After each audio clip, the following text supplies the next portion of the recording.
La Corse, clairement, c'est un joyau de biodiversité au milieu de la Méditerranée, à savoir que la Méditerranée, c'est 1% des mers et des océans. On retrouve 18% de la biodiversité globale.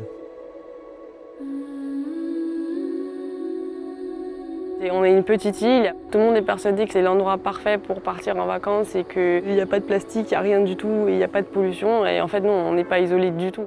Au contraire, on est un carrefour au milieu et du trafic maritime et des courants marins. Donc non, il faut vraiment faire quelque chose pour ça. Quand on a démarré la mission la première année, la volonté de départ, c'était de faire quelque chose de nos vacances en Corse, vu qu'on était encore étudiants sur le continent, et de transmettre ce témoignage à la population pour que chacun puisse se saisir du problème. Je voulais enfin faire un truc où j'allais m'investir et servir à quelque chose, tu vois.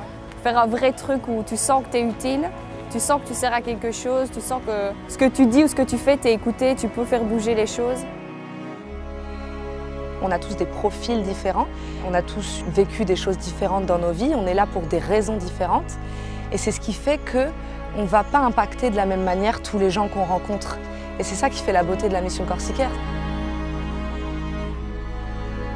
Quand on est arrivé à Porto, j'aurais jamais pensé qu'on tomberait sur la nappe de plastique sur laquelle on est tombé. Sur le trimaran, on a vu un plastique, deux plastiques, 40 plastiques. Franchement, moi, ça m'a donné envie de pleurer.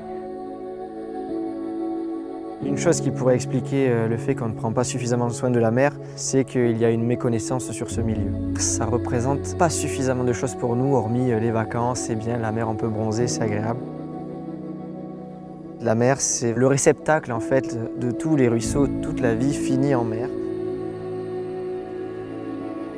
On a toujours le choix, on a toujours moyen d'agir.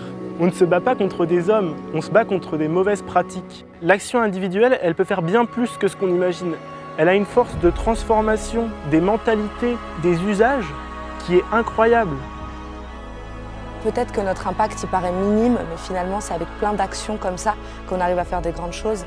Et c'est pour ça que je veux me battre. On est parti de rien avec cette association, on est parti de zéro. Et regarde aujourd'hui où on en est, regarde qui on arrive à toucher. Si nous, on a réussi à faire ça en partant de rien, mais tout le monde peut faire quelque chose, quoi.